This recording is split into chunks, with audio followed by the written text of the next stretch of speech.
Mestre, boa noite!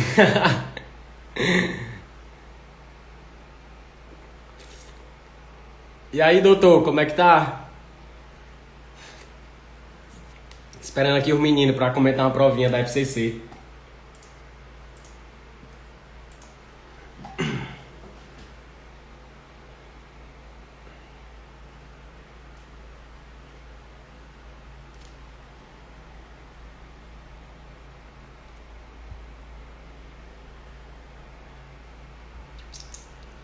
Perguntas.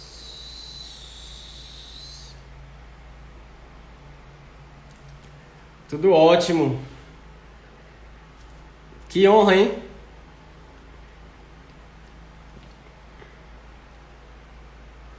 Mônica, Rafael.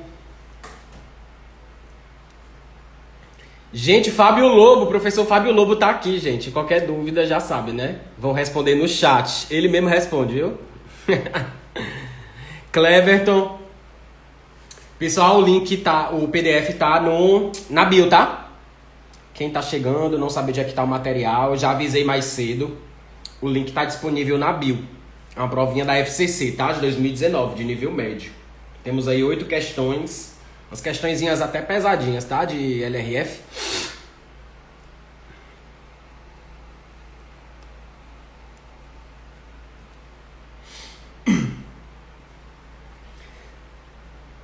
Bom, então o pessoal que tá chegando aí depois, o material tá na bio, tá? Temos aí, eu coloquei o PDF para vocês com as questões sem comentários. Vamos comentar todas as questões agora na live, tá? Temos 1 hora de aula. E logo após, quando terminar a live, eu vou disponibilizar esse mesmo PDF com a prova, só que todo comentado, tá certo? Eu vou colocar lá no mesmo link lá na bio, eu vou colocar o PDF dessa vez comentado, tá certo? Mas aí só depois da live, tá bom?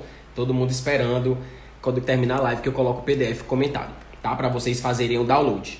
Enquanto isso, vão pegando aí o PDF só com as questões pra gente comentar. A maioria das questões, lei de responsabilidade fiscal, questões bem literais, tá? Foi uma provinha de nível médio. Deixa eu ver de quando foi a prova. TJ Maranhão, técnico judiciário, técnico administrativo, né? Nível médio. Todo mundo ama a AFO, com certeza. Vamos divulgar esse perfil, viu? Tá, então temos 8 questões. Vamos começar, né? Todo mundo com material aí. Gente, qualquer dúvida vão colocando aí no chat, que eu vou lendo aqui e vou respondendo a vocês, tá? Tá tudo ok com a transmissão aí, o áudio? Não tá travando ou tá travando? Me avisem aí, qualquer coisa eu troco aqui a internet. Tá certo? Dá pra começar? Acenem aí, coloquem um coração, qualquer coisa, só pra eu saber que tá tudo ok.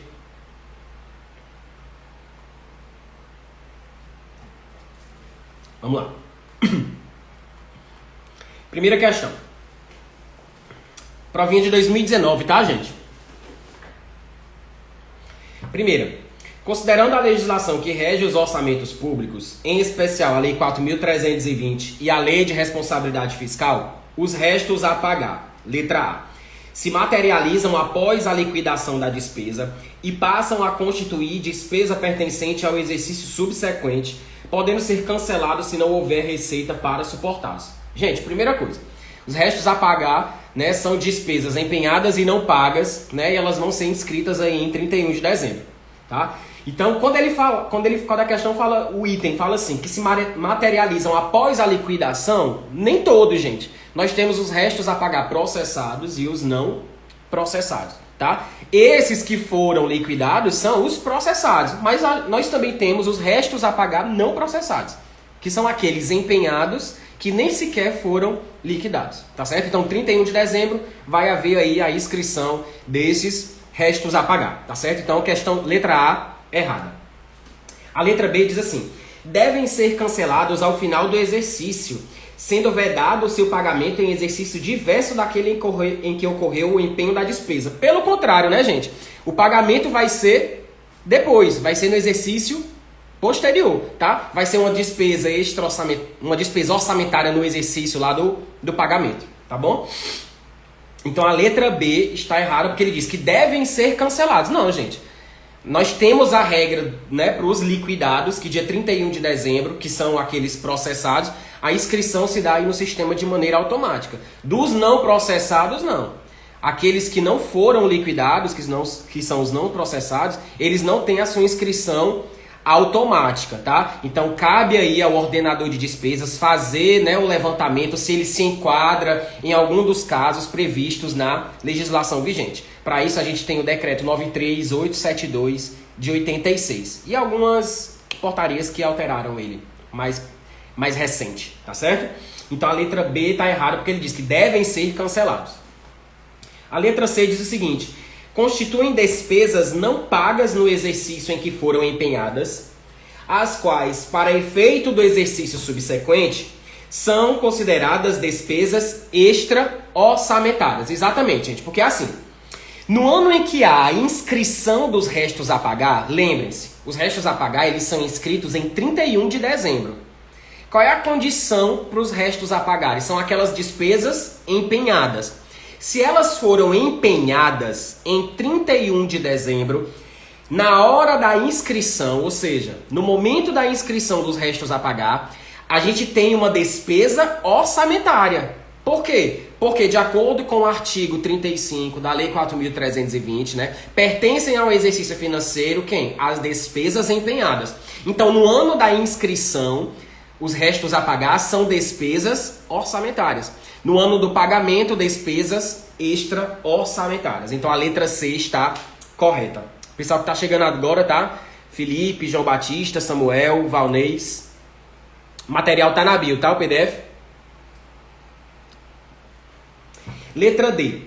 Decorrem de insuficiência financeira no curso do exercício, podendo ser suportados com receitas decorrentes de operação de crédito realizadas no exercício em curso ou no subsequente. Gente, o erro desse item é mais sutil. Por quê? Porque a regra, gente, é o seguinte. Quando você faz... Para você pagar alguma despesa orçamentária, a regra é que haja primeiro arrecadação. Então, primeiro você faz a arrecadação em decorrência do regime de caixa, né? Então, vão ser consideradas receitas do exercício, aquelas receitas arrecadadas. Então, pelo regime de caixa, primeiro você arrecada para depois você fazer as etapas da despesa, enfim, né? Liquidação, pagamento. Então, a regra é que não haja insuficiência de caixa. Pelo contrário, é que haja pelo menos a previsão da receita, né, naquele exercício em que se devia dar o pagamento. Lembrem-se que em 31 de dezembro, para ser inscrito em restos a pagar, a gente deveria ter pelo menos o empenho, tá certo? Então não é decorrente de insuficiência financeira. Na verdade, não houve foi liquidação e pagamento a tempo. Por isso que há a inscrição em restos a pagar. Então a letra D é errada. E a letra E, são apurados ao final de cada quadrimestre. Não, ele tentou misturar isso aí com o relatório de gestão fiscal lá da Lei de Responsabilidade Fiscal, né? Nada disso. Os restos a pagar, eles não são apurados ao final de cada quadrimestre, né? Eles são inscritos em 31 de dezembro. Podendo ensejar medidas de ajustes como limitação de empenho ou cancelamento de programações orçamentárias. Errada. Então, gabarito, letra C.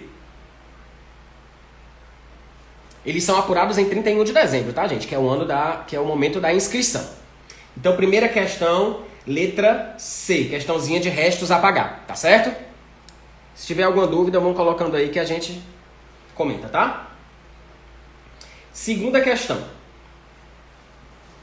Suponha que, no exercício financeiro, o tribunal tenha se surpreendido com um gasto imprevisto, decorrente da necessidade de aditar um contrato de prestação de serviços de vigilância. O aditamento em questão ampliou os quantitativos contratados nos limites autorizados pela legislação, de forma a incluir a vigilância de prédio que estava cedido a outro órgão público e foi devolvido antes do prazo previsto. Verificou-se, contudo, que as dotações previstas na Lei Orçamentária Anual não seriam suficientes. É o segredo da questão, gente. A gente tem uma dotação insuficiente para suportar as despesas decorrentes desse aditamento. Diante de tal cenário, questãozinha que envolve restos ou créditos adicionais. Tá certo, gente? Então, basicamente, você vai para os artigos 42 e 43 da Lei 4.320, tá bom? Então, lembrando, os créditos suplementares e os créditos especiais, né? Eles são o quê? Autorizados por leis e abertos por decreto. Ambos precisam de quê? De dotação suficiente, dotação disponível, precisa da indicação de fonte, né? Da fonte de recurso. É para isso que a gente tem aquelas possíveis fontes para aberturas de créditos adicionais, tá certo? Então, como a questão fala de que havia dotação previamente prevista na lei orçamentária anual, só que ela era insuficiente, nós temos um caso de crédito adicional suplementar, mediante prévia autorização legislativa.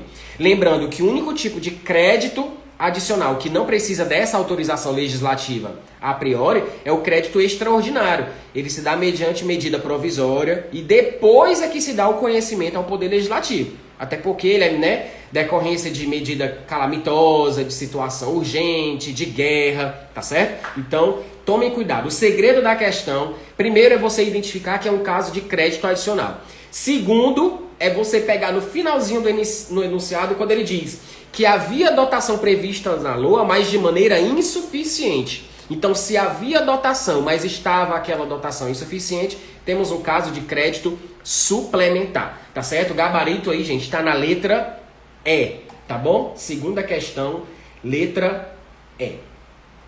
Alguma dúvida aí? Oi, Nando! Tinha sumido aí da live? Só observo, só observo. Que tá chegando aí, o material tá na bio, tá, gente? Clica aí no Instagram, no link que tem lá na minha página inicial. Vai abrir uma tela, aí você coloca lá, live do dia 8. Pronto, clica lá, já vai abrir o PDF do material, tá? Coloquem ele em outra tela, em outro celular, na tela do computador, enfim, pra ficar me observando e olhando o material. Mas eu sempre coloco mais cedo, tá? Terceira. Oi, Cleiton. Terceira. Suponha que, em função do fechamento de diversas indústrias e forte queda de arrecadação de impostos, o Estado tenha decidido adotar medidas de redução de despesas e de aumento de receitas extraordinárias, especialmente com a alienação de imóveis de sua titularidade.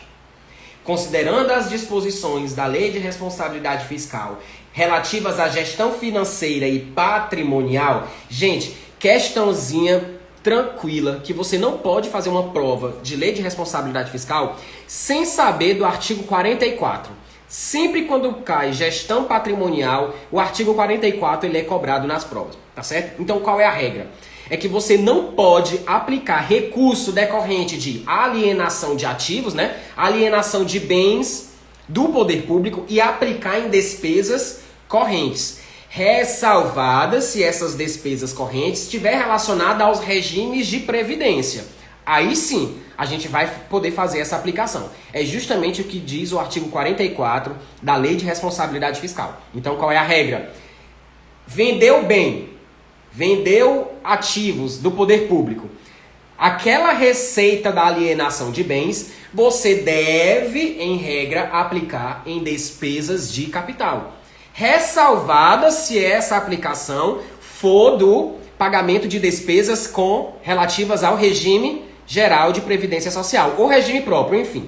Se você for aplicar aquela receita de alienação em receita corrente, necessariamente tem que ser despesa vinculada aos regimes de previdência. É o que diz o artigo 44 da Lei de Responsabilidade Fiscal, tá certo? Então, na íntegra para vocês, o artigo: é vedada a aplicação da receita de capital essa que deriva da alienação, né? Derivada da alienação de bens e direitos que integram o patrimônio público para financiamento de despesa corrente, salvo se destinada por lei, tá? Lembrando que necessita de uma lei autorizando essa aplicação aos regimes de previdência social geral e próprio, ou seja, RGPS e RPPS, tá certo? Lailinha, olha aí uma prova da FCC, moleque. Todo dia tu me pergunta sobre a FCC. Tu que ama a FCC, tá? Tô comentando a prova da FCC hoje. Então, questãozinha Questão 3, gabarito letra B. Olha o que diz a letra B. As receitas obtidas com alienação de imóveis não poderão ser aplicadas em despesas correntes, salvo se destinadas por lei a regime de previdência geral e própria dos servidores. Aplicação direta do artigo 44 da Lei de Responsabilidade Fiscal. Tá certo? Oi, Cibele. Leão, tudo atrasada, né? Chegando com a cara mais lisa do mundo. E olha que eu me atrasei, viu? Comecei 9h10. Já terminamos a terceira questão. Terceira letra B. Quem tá chegando depois, vão anotando aí. Espera aí. Ó. Quem tá chegando depois? Primeira, letra C. Segunda, letra E. Terceira, letra B. Quem chegou agora, a terceira, gabarito, letra B, aplicação direta do artigo 44 da Lei de Responsabilidade Fiscal. Qual é a regra? Vendeu bem do poder público, a receita de capital decorrente da alienação de bens não pode ser aplicada em despesa corrente, ressalvada se essa despesa corrente for destinada por lei, ou seja, necessita de autorização legislativa, se aquilo ali for destinada aos regimes de previdência social, seja regime geral, seja regime próprio. Então anotem isso aí, gente. Vendeu bem pertencente ao patrimônio público, aquele dinheirinho, aquela receita de capital que entra, você só vai poder gastar em despesa de capital. Pode se gastar em despesa corrente? Pode. Somente se essa despesa for relacionada ao regime geral, RGPS, e regime próprio, RPPS. Lembrando que essa aplicação ainda necessita de autorização legislativa. Veja o que ele diz. Decorrente de lei. A lei tem que autorizar essa aplicação. Tá certo? Então lembrem que são várias regrinhas dentro do artigo 44 da Lei de Responsabilidade Fiscal. Cai sempre, tá, gente? Quando a banca quer cobrar gestão patrimonial, ela cobra o artigo 44. Então, terceira, letra B. Alguma dúvida? É Ingrid Guimarães, mulher!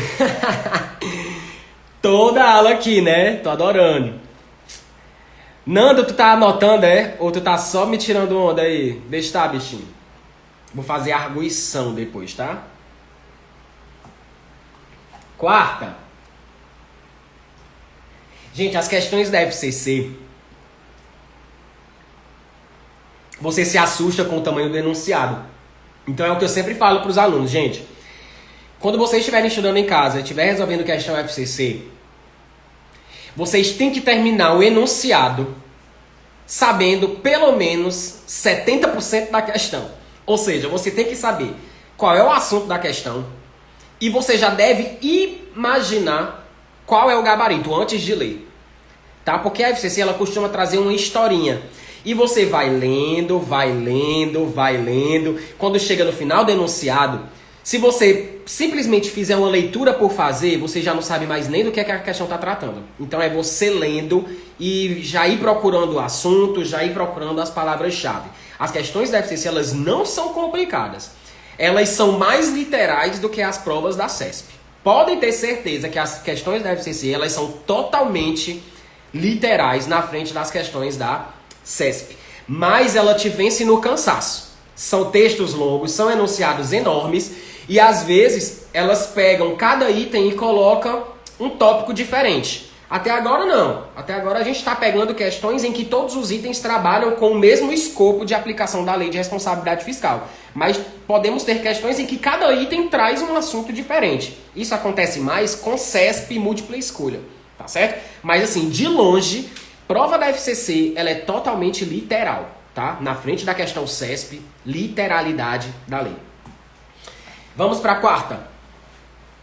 Considere que o Estado tenha sofrido uma condenação em processo judicial que lhe impôs a obrigação de pagamento de gratificação a inativos, ao pessoal aposentado aí, né?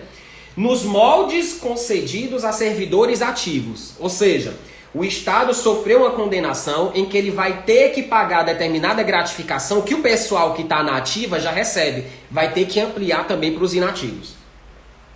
A decisão determinou a inclusão imediata do benefício em folha bem como o pagamento de parcelas vencidas mediante precatório. Ou seja, o poder público vai pagar mediante precatório aquilo que os inativos já deveriam ter recebido na frente do pessoal da ativa, tá?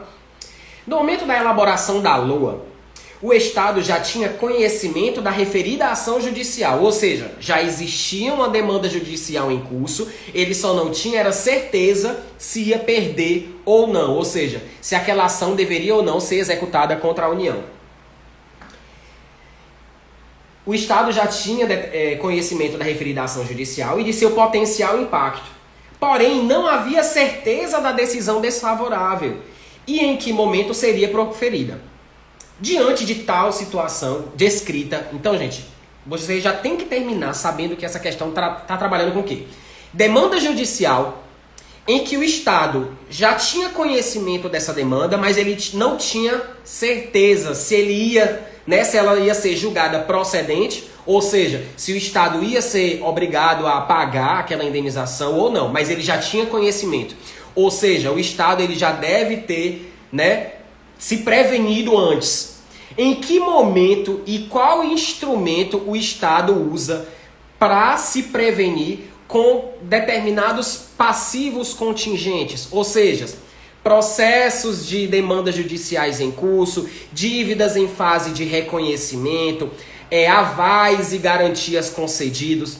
Bem, poder público, gente, ele utiliza o denominado anexo de riscos fiscais. O anexo de riscos fiscais, ele integra, né, ele acompanha a Lei de Diretrizes Orçamentárias. Então, tudo isso está lá no artigo 4º da Lei de Responsabilidade Fiscal. O poder público, como é que ele vai se prevenir contra possíveis passivos contingentes, que são demandas judiciais em cursos ou dívidas em fase de reconhecimento? O que é que o poder público faz? Ele vai se prevenir mediante esse anexo de riscos fiscais. Esse anexo de riscos fiscais, ele vai acompanhar a LDO. E qual é a fonte de recursos que ele vai deixar reservada ali no orçamento? É a reserva de contingência. O que é a reserva de contingência, gente? É uma fatia do orçamento, né? Uma fatia aí da pizza do dinheiro público, que ele vai deixar reservado para esses passivos contingentes. Ou seja, são aqueles gastos em que o poder público ainda não tem certeza se vai ou não pagar. Então, se ele não tem certeza, essa reserva de contingência, ela é uma dotação global. Ela não é uma dotação com valor específico.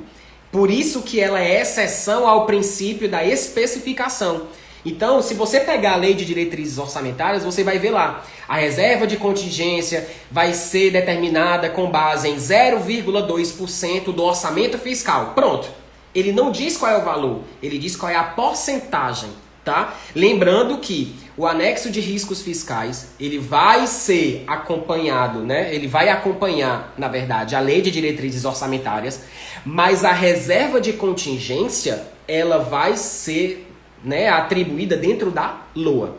Então, a reserva de contingência, ela tem os seus detalhamentos, ela tem o seu critério de cálculo estabelecido na LDO. Mas quem traz a reserva de contingência é a LOA. Então tomem cuidado, gente, com o artigo 4º e o artigo 5º da Lei de Responsabilidade Fiscal. Tá? Então, recapitulando. Anexo de riscos fiscais é um anexo que vai integrar o projeto de LDO. O que é que o anexo de riscos fiscais ele vai trazer? Ele vai trazer dinheiro público que vai ser reservado ali para possíveis perdas, né? Passivos contingentes, que é isso que ele chama, tá? Dívidas em processo de reconhecimento, demandas judiciais, enfim. Para isso, ele vai usar a reserva de contingência. A reserva de contingência, ela é determinada, o seu percentual na LDO, mas é a LOA que traz o valor, tá? Lembrando, quem traz receita e despesa, gente, é a LOA. A LDO, ela só traz o montante, tá certo? Então, quarta questão, ele trabalha sobre isso. Qual é o gabarito? Letra A, de cara. Olha aí o que é que ele fala. Caberia elencar a referida demanda no anexo de riscos fiscais, que compõe a LDO, de modo que as despesas geradas com a inclusão do benefício na folha de pagamento dos inativos possam ser suportadas com a reserva de contingência prevista onde? Na LOA. Perfeito. tá? Então eu fiz a explicação para explicar o gabarito, tá certo? Então gabarito da questão, letra A. Anexo de riscos fiscais, acompanha o projeto de LDO, tá certo? E para isso vai se utilizar a reserva de contingência. Reserva de contingência que tem o seu limite calculado na LDO, mas está prevista diretamente o valor na LOA, tá certo? Lembrando, gente, que a reserva de contingência, ela de um ano para outro, ela pode sofrer alteração. Quem traz o percentual, que eu dei aqui o percentual para vocês, de 0,2%, quem traz esse percentual é a LDO. Mas, em determinado ano, ela pode dizer, você vai pegar 0,2% do orçamento fiscal e da Seguridade Social. Se você pegar a LDO vigente, ele diz que é 0,2% só do orçamento fiscal. Então, quem vai dar as regras do jogo com relação à reserva de contingência é a LDO. A LOA só vai trazer a reserva de contingência, tá certo? Então, as regras do jogo, a LDO traz. Quem traz, de fato, a reserva de contingência? A LOA, tá certo? Quarta questão, gabarito letra A. Então, você vai aí para os artigos 4º da LRF, parágrafo 3º, e você vai também para o artigo 5º da Lei de Responsabilidade Fiscal, tá certo? Fundamento da questão 4. Gabarito letra A. Alguma dúvida até agora ou todas?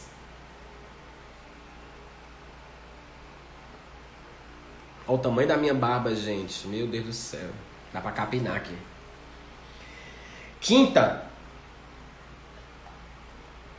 Ó, o tipo de questão FCC que eu falei pra vocês, em que ela dá alguns itens, né? E mistura diversos assuntos, tá? Essa quinta questão aborda mais de um tópico da Lei de Responsabilidade Fiscal. Oi, Helder. Atrasado, né, meu filho? Vamos lá. Considere as afirmativas abaixo relativas às transferências voluntárias e à destinação de recursos ao setor privado na forma disciplinada pela Constituição e pela LRF.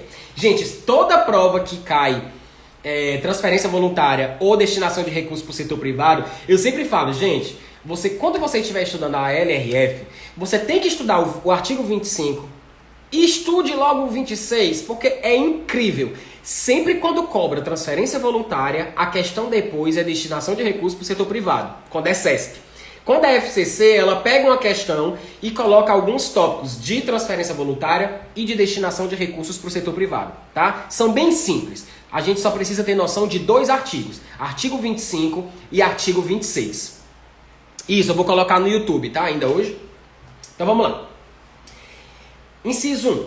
A destinação de recursos públicos para subvenção de entidades privadas com fins lucrativos depende de autorização em lei e deve atender às condições estabelecidas na LDO e está prevista no orçamento ou em créditos adicionais. Gente, perfeito! O inciso 1 trouxe todos os requisitos que você precisa cumprir para fazer destinação de recurso público para o setor privado. Quais são os requisitos? Atender aos dispositivos da LDO, tem que ser autorizado por lei específica e tem que ter dotação prevista na LOA ou em créditos adicionais. Então, inciso 1 está o quê? Perfeito. Artigo 26 da Lei de Responsabilidade Fiscal. Oi, Ludmila. Inciso 2. Os estados que extrapolarem o limite de endividamento fixado pelo Senado Federal, lembrando que esse endividamento com relação à dívida pública tá lá, é competência do Senado, tá? Definir esses limites, tem uma portaria, tem uma resolução para isso, corrigindo. Então, inciso 2. Os estados que extrapolarem o limite de endividamento fixado pelo Senado Federal e não procederem à recondução a tais limites no prazo fixado pela LRF, ficam proibidos de receber transferência voluntária da União. Presta atenção que a FCC cobrou a regra. A regra está certinha, gente. Artigo 25, parágrafo 3º da Lei de Responsabilidade Fiscal. Tá certo? Lá na Lei de Responsabilidade Fiscal, se você pegar o parágrafo 3º, ele diz o seguinte, que a vedação de um ente não receber mais transferência voluntária, ela não se aplica quando se destinar a uma transferência nas áreas de educação, saúde e assistência. Mas vejam que a FCC aqui pegou a regra. Ela não deu nem confiança para a exceção, tá certo? Então, de fato, qual é a regra? que os estados que extrapolarem o limite com endividamento, limites esses estabelecidos pelo Senado Federal, e depois que extrapolar, não conseguir reconduzir os valores ao limite, lembrando que tem um prazo para recondução, se mesmo após esse prazo que a LRF dá, ele não conseguir reconduzir a dívida aos limites permitidos máximos, aí sim a gente vai aplicar a sanção, né, de vedação de transferência voluntária, tá bom? Lembrando que essa é a regra, tá? Então o inciso 2 está correto. É o artigo 31, parágrafo 2º da Lei de Responsabilidade Fiscal. Inciso 3. Os municípios que ultrapassarem o limite de gastos de despesa com pessoal fixado na LRF ficam impedidos de receber o produto da participação em impostos estaduais nos percentuais fixados na Constituição Federal. Gente, cuidado. Preste atenção no seguinte.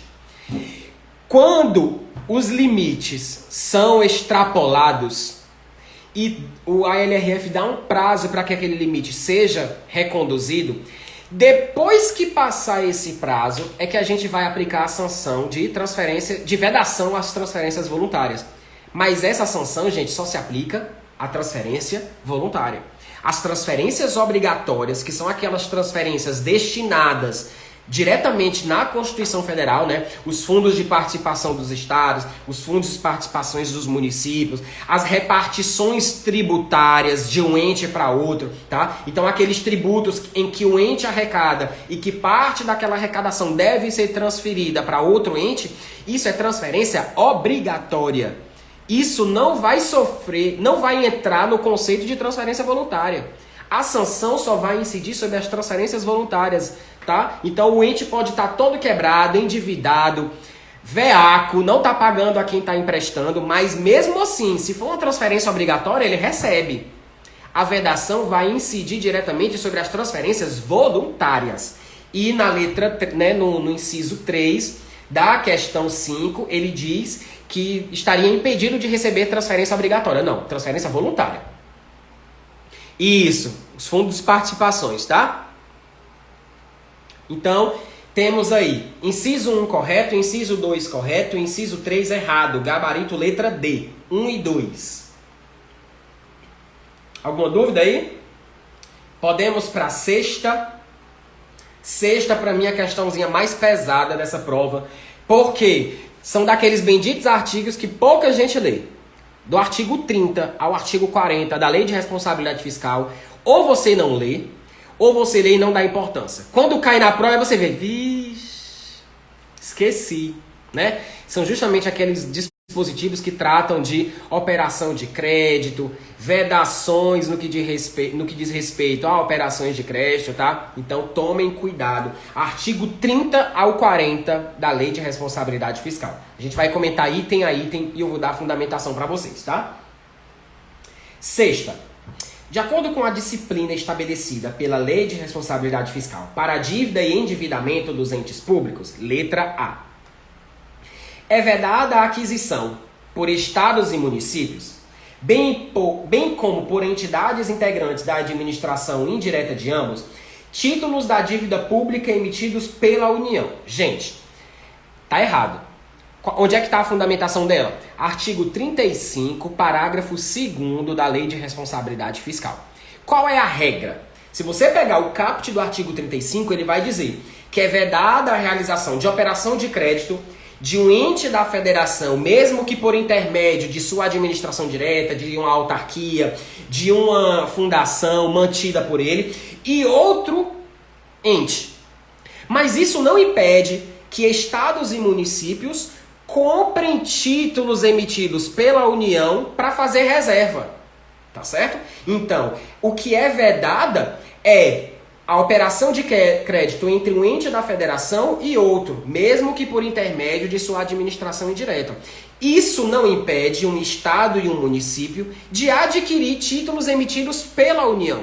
E aí é justamente a exceção que está lá no parágrafo 2º. Então, artigo 35, parágrafo 2º. Então, a letra A está errada, porque ele diz que é vedada a aquisição de títulos da dívida pública emitida pela União. Não. Os estados e os municípios, eles podem adquirir esses títulos, tá certo? Importante é sempre ler a lei, exatamente. Principalmente do 30 ao 40, tá certo? Esses aí, gente, quando caem, poucas pessoas acertam, tá? Pouquíssima gente, coisa horrível, né? Letra A, errada.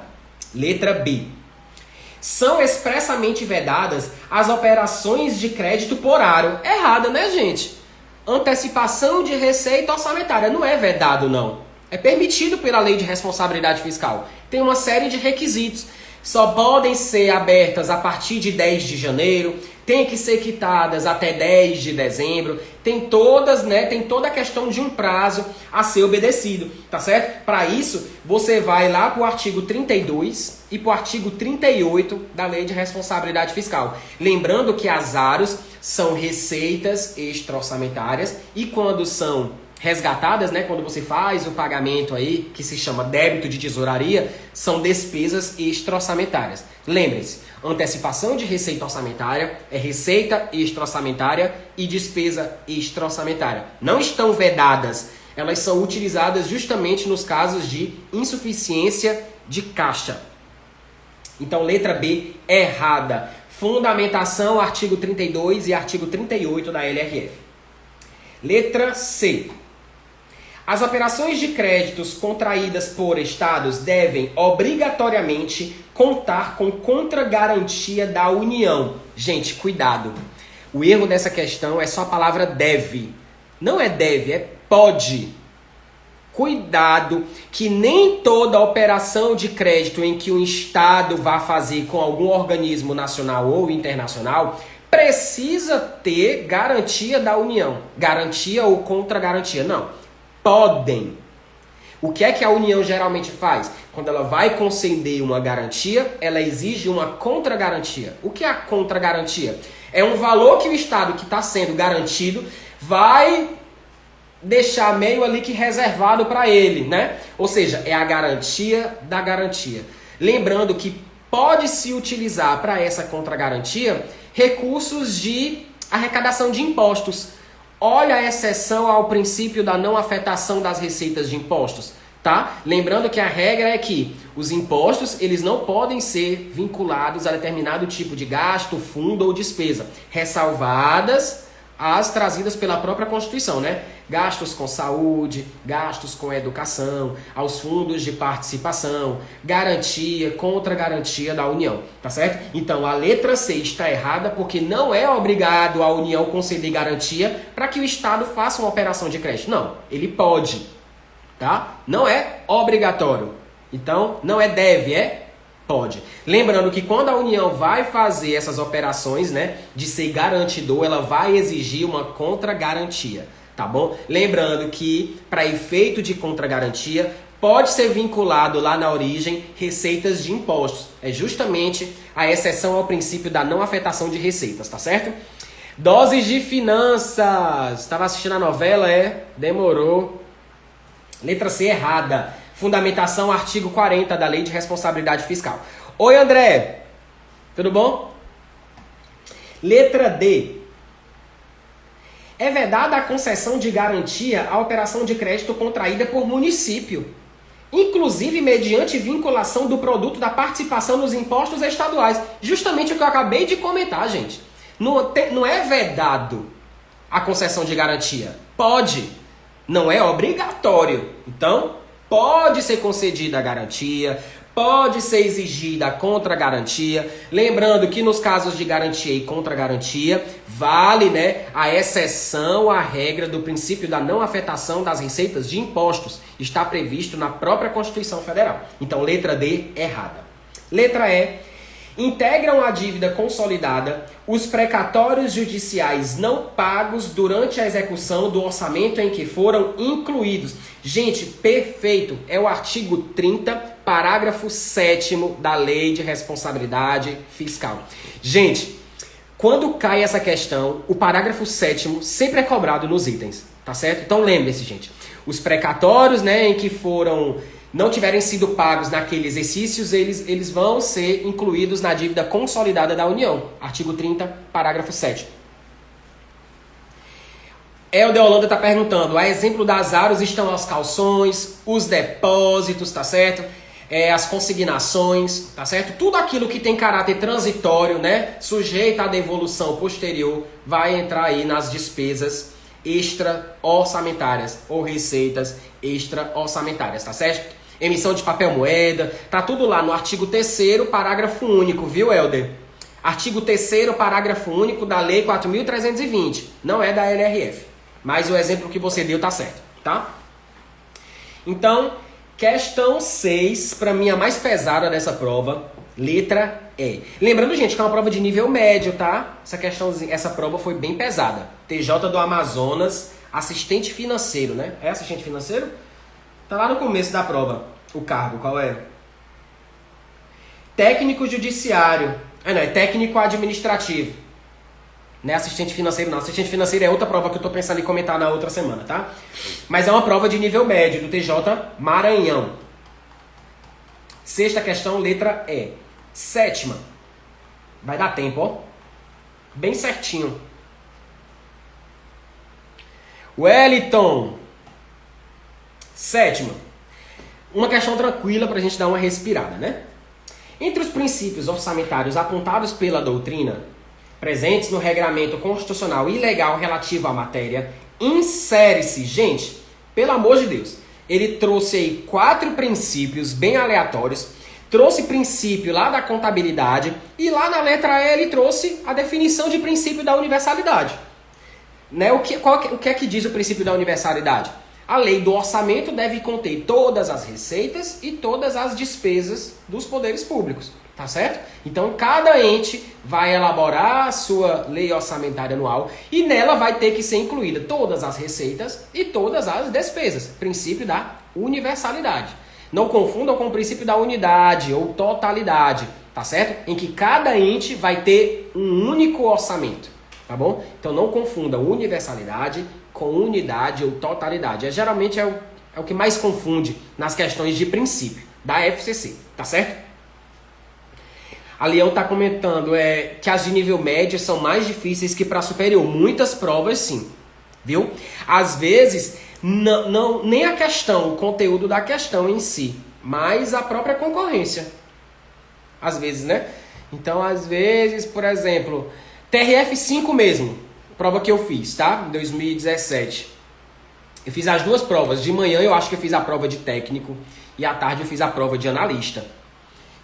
Ou foi ao contrário, eu acho que de manhã eu fui analista e à tarde técnico, enfim, não lembro. Eu sei que a de analista eu fiquei em 6º, na de técnico eu errei acho que umas 3 questões a mais e fiquei bem mais lá embaixo, tá? Então, às vezes, não é nem o nível da questão, mas a própria concorrência em si. Mas sim, tem questões de nível médio que são bem mais difíceis do que de nível superior, tranquilamente, tá? Fala das empresas públicas e sociedade de economia mista, professor. Como assim? Assim, Holanda, é o seguinte. Com relação às estatais independentes, só vão constar no orçamento, né, das independentes só o que diz respeito a investimento. Ou seja, o orçamento operacional, que é o orçamento de custeio das estatais independentes, eles não vão ser incluídos na LOA. É como se fosse uma exceção à regra do princípio da universalidade. Então, dentro do orçamento de investimento, só vai constar das independentes os gastos com investimento. Ou seja, os gastos de custeio, as despesas operacionais das estatais independentes, elas vão ser apartadas do orçamento. Eles vão ser estipulados mediante um decreto, que são os programas de dispêndios globais. Isso é aprovado mediante decreto do executivo, tá certo? Agora, as receitas e despesas das estatais dependentes vão fazer parte do orçamento fiscal e da Seguridade Social, dependendo do tipo de gasto ou de receita, tá certo? Foi isso que você perguntou? As receitas extra-orçamentárias não se aplicam nessa regra do princípio da universalidade. Não fazem parte, tá certo? Não fazem parte do orçamento. É aquela história, Helder. Quando você identificar um caso de receita extra-orçamentária, já vá sabendo, não integra a LOA, não necessita de autorização legislativa, estão sujeitas à devolução e você nem vai trabalhar com classificação. Então, por exemplo, você não vai classificar com relação à categoria econômica, grupo de natureza de despesa, uma despesa que você já sabe que é extra-orçamentária, não. Se é extra-orçamentária, você nem classifica. Tá certo? Por isso que no manual técnico de orçamento, eles trazem o passo a passo. Primeiro, você identifica se é orçamentário ou se é extra-orçamentário. Segundo, você vai identificar se é corrente ou se é capital. Terceiro, você vai ver a origem ou o grupo, se for despesa, tá? E assim por diante. Então, o primeiro passo não é nem classificar quanto a categoria econômica. Primeiro passo é identificar se é orçamentária ou se é extra-orçamentária. E isso cai muito na prova CESP, tá certo? Então, questão 7, letra E, tranquila, princípio da universalidade, que significa que o orçamento deve conter todas as receitas e todas as despesas do exercício a que se referir. Oi, Bacelar, quanto tempo, né? Deu uma sumida das lives, tô de olho. Questão 8, pra gente fechar. Mais uma questãozinha de lei de responsabilidade fiscal. Gente, essa prova foi totalmente literal, né? Então tivemos uma questão de restos a pagar, que foi basicamente lei 4.320, uma questão de princípio e todas as outras leis de responsabilidade fiscal. Tá? Então a prova de nível médio, uma prova com 8 questões, 6 foram de lei de responsabilidade fiscal, dessas 6, 3 questões de conteúdos pouco cobrados, dívida e endividamento, precatório, operação de crédito. Então, gente, caiu na sua prova lei de responsabilidade fiscal e caiu o subtópico dívida e endividamento, você não pode deixar de estudar os artigos 30 ao 40. Foco também no 29, tá? Lembrando que você tem que estudar o artigo 29 da LRF para poder ir para o 30 ao 40. Lá no artigo 29, gente, ele traz muitas definições. Ele traz a definição de o que é refinanciamento da dívida, de o que é dívida consolidada, de que é uma operação de crédito, tá?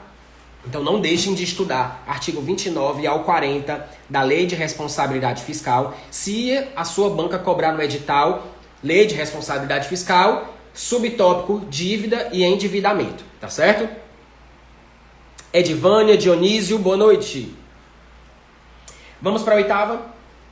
Um dos instrumentos introduzidos pela Lei de Responsabilidade Fiscal, dentro do escopo da gestão fiscal responsável, é o denominado Anexo de Metas Fiscais, o qual integra obrigatoriamente, lembram? Essa mesma prova cobrou outro anexo, que é o Anexo de Riscos Fiscais. Agora ela está cobrando o Anexo de Metas Fiscais. Lembrando que esses dois anexos vão integrar o projeto de LDO. Tá? Então, naquela questão que a gente falou do anexo de riscos, ele é destinado a passivos contingentes, né? Só recapitulando, são dívidas em processo de reconhecimento, demandas judiciais em que o poder público ele tem ciência, mas não sabe ainda se vai ser julgada procedente, se ele vai pagar e em qual época ele vai pagar. Tá? Então esse é o anexo de riscos fiscais, que também integra a LDO. A 8ª questão está trabalhando com o anexo de metas fiscais. Também integra o projeto de lei de diretrizes orçamentárias, tá? E a definição dele tá lá no artigo 4º da LRF, tá bom? Então, qual é a regra? Você vai pegar o anexo de metas fiscais, ele integra a LDO, então você já elimina a letra B, elimina a letra C, a letra B diz que ele integra o PPA, não. A letra C, ele diz que integra a LOA, não. A letra D diz que integra o decreto de execução orçamentária. Viajou, né? E a letra E diz que ele integra os relatórios quadrimestrais, ou seja, o relatório de gestão fiscal. É errado, tá? A 8ª questão é a letra A. Vamos ver o que tem na letra A.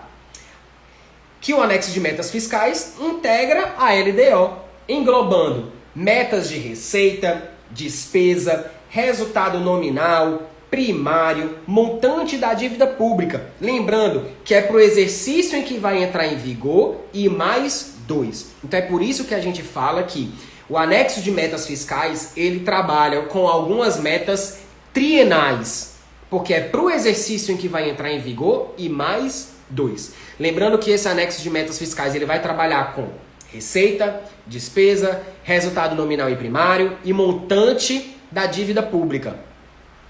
Tá?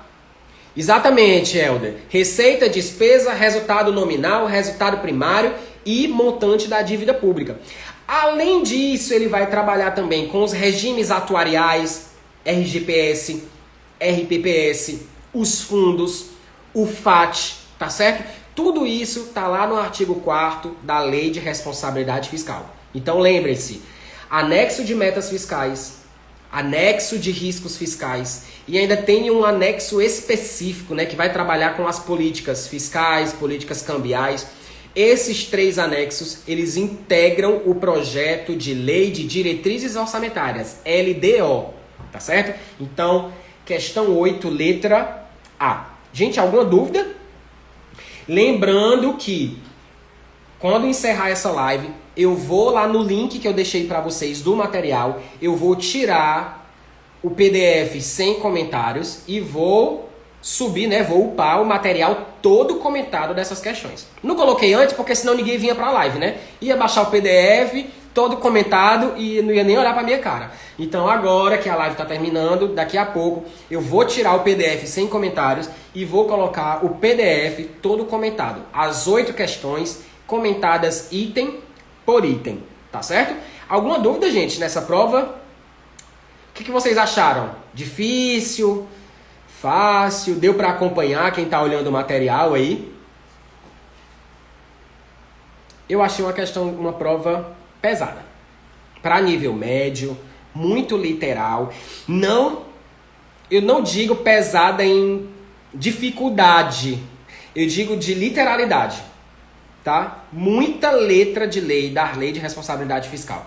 Tá certo? Porque eu falo assim de literalidade, por quê? Porque às vezes a questão CESP, ela se torna mais difícil pela viagem do examinador.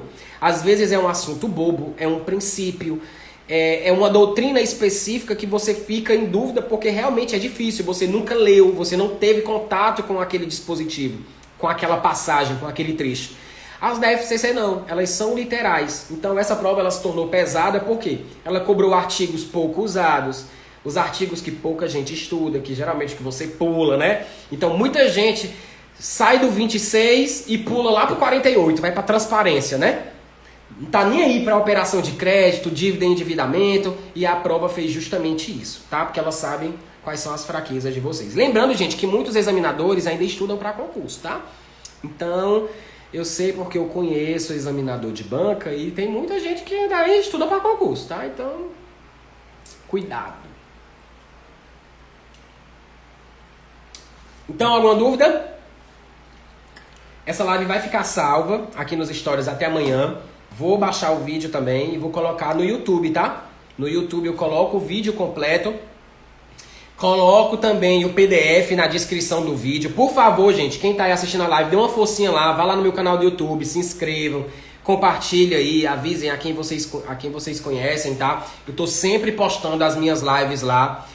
E tô montando um estúdio também. Em breve vão ter aulas lá completas, gravadas em estúdio, em casa, aulas bem mais profissionais, tá? Por enquanto eu tô colocando todas as lives lá. Tem algumas lives lá gravadas de alguns cursos que eu já dou aula, mas em breve, acho que no máximo até agosto, eu vou começar a disponibilizar lá cursos completos de questões, tá? Então eu tô reforçando agora o meu YouTube, tá? Compartilhem aí, divulguem, curtam lá, dê uma forcinha. Tem 3 gatos pingados. Se fosse a Anitta rebolando o rabo no clipe dela, aí todo mundo tava lá. A Nath comentou assim: fiz essa prova pelo que concursos, mas suas explicações são maravilhosas. Inclusive tem comentários seus nessas questões. Eu comentei algumas, Nath. Tem questão que às vezes eu nem comento, por quê? Porque vocês vão ver que no material eu faço muito esquema, mapa mental, eu coloco planilha, tabela com explicação. Aí eu não consigo fazer uma tabela no comentário. Às vezes o comentário sai tão feio que eu prefiro nem comentar. Se for só para comentar lá o dispositivo, a fundamentação legal, coisa que todo mundo já comentou igual, eu nem comento. Eu gosto quando é um comentário mais elaborado, quando eu consigo colocar um esqueminha. Então algumas eu realmente comentei dessa prova lá no Que Concursos. Outras eu não consigo comentar. Eu nem comento, porque eu vou só repetir comentário do que já tá lá em cima, né? Porque tem tanta gente chata lá no Que Concurso que comenta o que a pessoa de cima comentou, gente. Ainda copia, colado e Não. Aí tem umas que realmente eu não comento não, tá? Já tá tudo comentado, já tem explicação demais. Valeu, Dionísio. Então, gente, vamos dar lá um pulinho no YouTube. Todas as lives estão salvas. As lives que tem PDF para baixar estão na descrição do vídeo do YouTube, tá? Então, quem vai assistir lá no YouTube não vai perder material, não. O material tá lá, é só clicar, vai abrir o Drive, né? O PDF, você faz o download e acompanha lá a live, tá certo? Cleiton, obrigado pelo ensinamento. Suas explicações são sempre construtivas para o aprendizado. Obrigado. Obrigado, gente. Eu que agradeço, viu? Queria eu que esses comentários aparecessem tudo no vídeo para ficar bem bonitinho. Tá? Então, gente, boa noite, obrigado aí pela presença. Quarta-feira, né? Próxima semana eu faço outra live com vocês. Vou escolher outra provinha da FCC, porque estavam reclamando que eu só tava pegando prova CESP, tá?